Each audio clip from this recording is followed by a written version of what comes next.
Someone? Anyone? Maybe everyone. Sumo here from Sumo's Projects.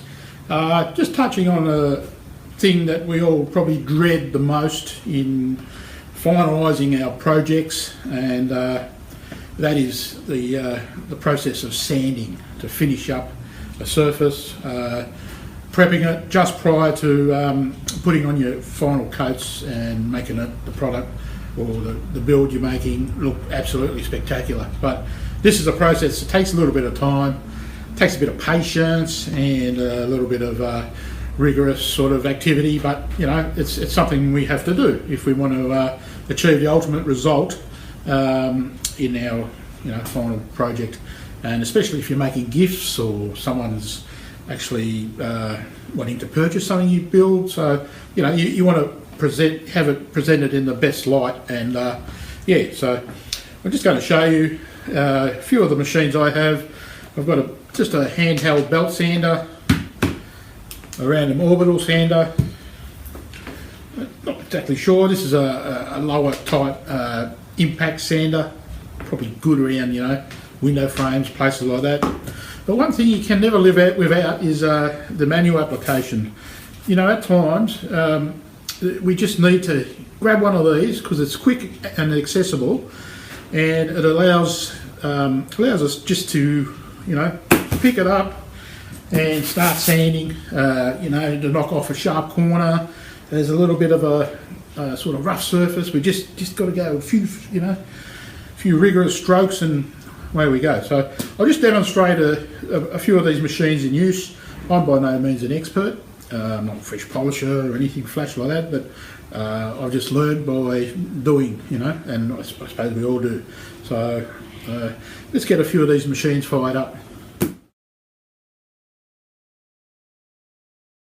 So this is the belt sander in action. Putting on a coarse grit, about an 80 grit. Hit your timber hard and you'll get the maximum impact as far as removal goes.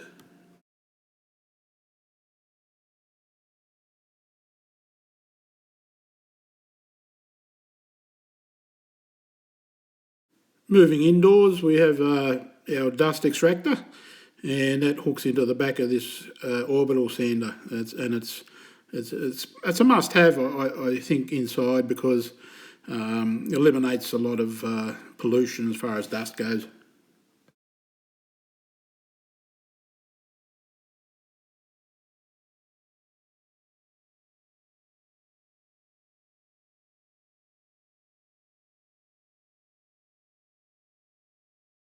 So this is the handy little sanding pad. It has a Velcro attachment, so easy to put the sandpaper on.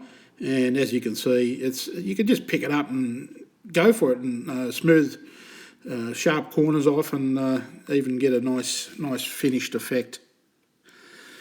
So I've got the still don't know what you call this one. It's a vibrating, low vibrations. It doesn't have heavy impact, so it's very good for finer application work, as I mentioned before, around window frames, anywhere it requires a little bit of delicacy. So the actual belt sander, combination belt disc sander, is a great tool to have, and you don't have to have it going. So for any of this sort of flattening out work, doing a little bit of curvature sanding, I find this very practical.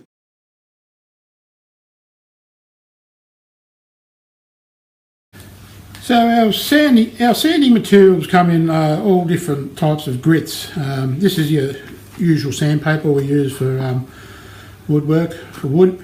A lot of them now have got the Velcro backing, which is excellent. It's just a quick attachment and you're ready to go.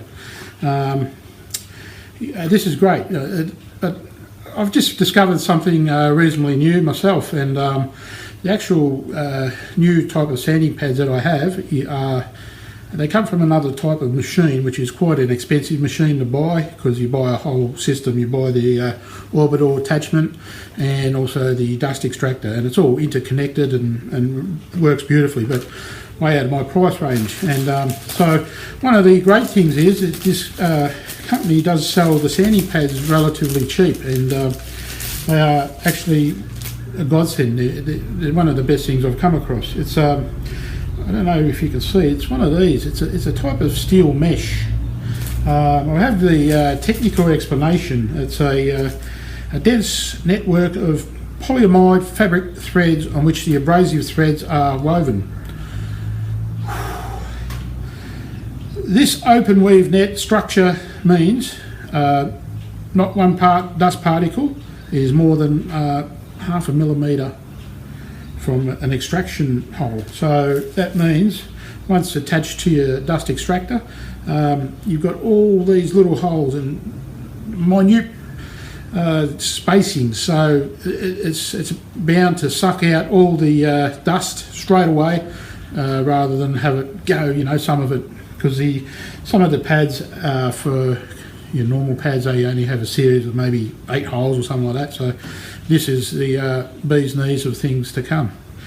And just reading the instructions out to someone, don't do it at a barbecue after a couple of sherbets, because they're bound to just walk away and you embarrass yourself. So these are relatively inexpensive. A pack of 5 I think cost me $6.25 Australian. That's nothing for the performance, longevity compared to conventional sandpaper. It's great. And grits. The grits is just the lower the grit number means the more you're going to remove from any of your sanding applications. So if you've got an 80 grit, that's really going to hit it hard, bite in and take a good measure of wood away. So you can go ridiculous amounts.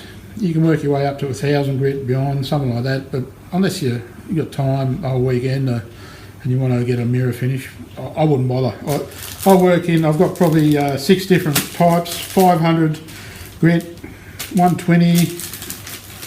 So yeah, I work my way up from about an 80 up to the maximum of 500, and even don't really go to 500 because depending on what you're doing, it's heaps. So my best tip for sanding is the cleanest environment is normally outside, and given that the weather's okay, it's good to set up outside and do all your sanding there. But if you don't have that option, indoors it's a great option to have dust extraction for your particular power tools, and that normally helps eliminate a few of those problems with fine dust-borne particles.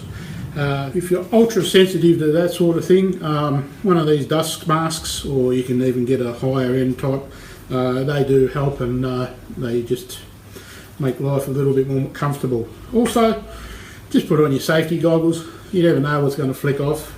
Things are rotating, things are spinning around, so it could flick someone in the eye. It's good to have them. Normally not a high decibel, not a high pitch sort of thing, but ear protection. Like you're the best judge of your own environment. So, and these are just recommended things I can give to you. So as always, thank you very much for tuning in. It's much appreciated. A lot of my projects are made for our home, but otherwise they are things that people may request. So I'll just keep plodding along like that. So until the next time, get out in the shed and knock something up. Have a bit of fun with woodworking. Cheers everyone.